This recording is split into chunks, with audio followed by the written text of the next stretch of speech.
Hello and welcome to or welcome back to Life Lessons with Sheila. I am so glad that you're here. And welcome to a brand spanking new Motivational Mindset Monday video. On Mondays, I like to come bring encouragement to you, to lend you that spice in life, to make you stop and think and maybe rework your brain a little bit. And today is no different. Today we're talking about going from a pick-me girl to a chosen one. Now don't get me wrong, I'm not tooting my own horn here. I'm just having a moment of realization that I felt like I led to share. Why? Because no matter what I share, I always have one who comes back and says, "Thank you, I needed that." In all my years of living, that is 50 of them, if you're keeping count, almost 51. They have been preparing me for a moment such as this. That's right, this moment right here on May 13th, 2024. I used to be a pick-me girl, and I'm not ashamed to admit it. I'm not ashamed because my intentions were pure even during my pick-me phase. I just wanted to be liked, to feel like I fit in somewhere. Why? Because I feel like I have never fit in anywhere, nowhere. Sure, I may have blended in, but it's only was in the times that I watered myself down, took on personality traits of others that were in the it crowd. I'm not talking about just my teen years either. I'm talking clear up until I had come down with COVID just shy of 3 years ago. If you didn't know, I didn't just get COVID. COVID got me, and it had me in the palm of its hands. I was its puppet, and there was a war for me, for my soul. I was knocked out, intubated, in ICU, and unsure if I would be able to function normally, as they weren't sure of any brain damage that may have occurred when my heart stopped. To say it was an ordeal is an understatement to me. I can tell you all I remember most of that time is riding to the hospital in the ambulance. Weird and very vivid dreams. A time when the physical therapist came in, which one was a parent of a couple of kids from my teaching days, to being told I wasn't going to go home, but instead to another hospital in the network, clear on the other side of Houston for rehabilitation. At that time, I knew my husband was home, very ill, fighting cancer. And I knew my days were numbered with him, and I felt like I was wasting precious time away from him. But God knew what he was doing. There was no way I would be able to function on my own at that time. And I had only been awake for what felt like a few days before they transferred me. It became evident that I did not lose brain function, which was nice. God saved me, though I didn't understand why at the time. He saved me for such a time as now, when there is an obvious war in the world between good and evil, those saved and those who don't want to be. It is very black and white. While there are a few living in the gray areas, there are not many. I'm here to be a beacon of light to show others the way, and I know this, without a shadow of a doubt. And I know that this calling upon my life, I cannot be a pick-me girl. Do you know why? Because when I compromised my beliefs. I compromised who I became in Christ, watered it down to make it weak. Because let's face it, the things of this world is not on the same level of what is in the kingdom of heaven. No. And I have finally learned my lesson, that if I was to be a pick-me girl, I would have had to give up my faith in what I believe. What I know to be true for me at least, I would have to compromise my language, how I spoke to and of other people, how I spoke even about myself. See, I'm a child of God and I have to act like it. Remember when your kids were little and you took them out in public? You told them before you went into the store your expectations of how they needed to behave? And you expected them to, or there would be a consequence. Well, God's no different, except that we, yes, you and I, act like those spoiled brats that run through the store knocking stuff down. Talking back to the ones trying to correct us, thinking we own the space we're in and everyone else should bow down to us, please us, to allow us whatever it is we want, whether it's in our best interest or not, just so we don't have to embarrass them. All the while, it is us who should be embarrassed. A chosen one knows what they are chosen for.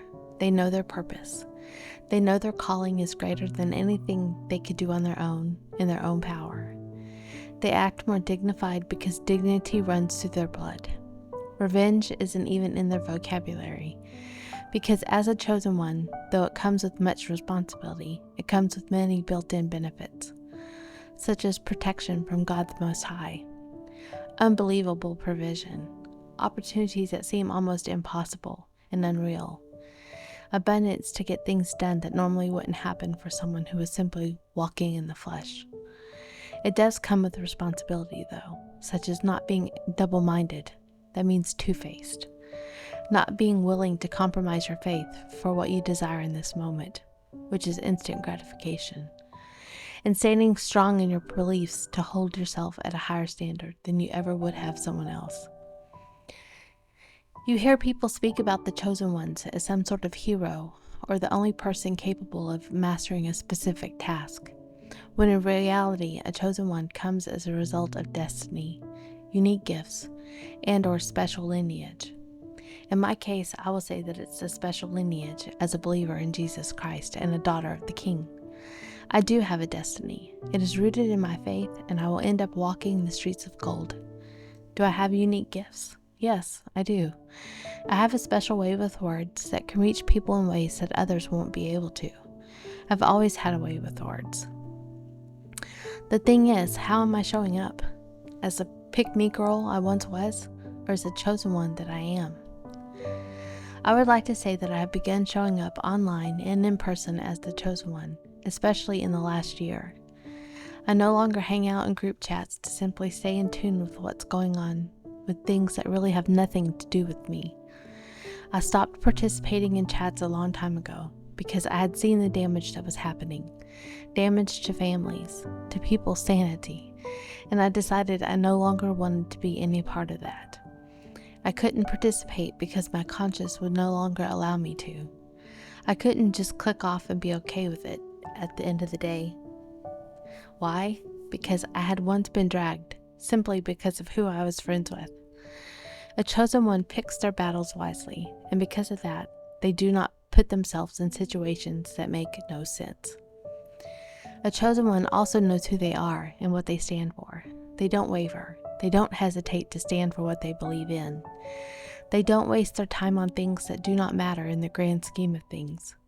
They can't be bothered with little things that seem to irritate the pick-me girl. In essence, the pick-me girl seeks validation through conforming to perceived societal expectations, while the chosen one is valued for their authentic self and unique qualities by another individual. Transitioning from being perceived as a pick-me girl to being seen as a chosen one involves embracing your authentic self, cultivating self-worth, and nurturing healthy relationships. Here are some steps you can take if you are in that pick-me phase and want to be transformed into the chosen one. First is self-reflection. Take time to reflect on your values, your desires, and your boundaries. Understand what truly matters to you in a relationship and in life. Identify any patterns or behaviors that may stem from seeking external validation. 2. Is your self-worth. Work on building your self-esteem and confidence. Focus on developing a strong sense of self-worth that is not dependent on external validation or approval from others. Recognize your own strengths, talents, and worthiness independent of anyone else's opinions. 3. Set boundaries. Establish clear boundaries in your relationships and stick to them. Learn to say no when something else does not align with your values or make you feel uncomfortable. Respect your own needs and prioritize self-care. 4 is your authenticity. Embrace your authentic self and express it confidently. Don't feel pressured to conform to societal expectations or stereotypes. Be true to who you are, including your interests, passions, and quirks. 5th is healthy communication. Practice open, honest, and assertive communication in your relationships. Clearly communicate your needs, desires, and boundaries, and encourage your partner to do the same. Foster mutual respect and understanding. 6th is develop independence. Cultivate your own interests, hobbies, and goals outside of your relationships. Invest time and energy in personal growth and development. Being independent and self-sufficient adds value to your identity and enhances your attractiveness as a partner. 7 is choose quality relationships. Prioritize relationships that are based on mutual respect, appreciation, and compatibility. Surround yourself with people who uplift and support you, rather than those who drain your energy or undermine your self-worth. And 8, finally last, be patient. Remember that personal growth and transformation take time. Be patient with yourself as you navigate this journey of self-discovery and empowerment. Celebrate your progress and learn from any setbacks along the way.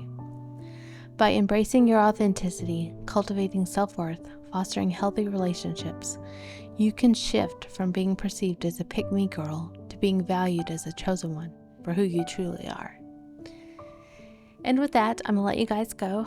I hope you found some kind of encouragement and inspiration in today's video. If you did, I'd love it if you'd leave a comment and give this video a thumbs up, share it with your friends, and I will see you in the next video. Bye.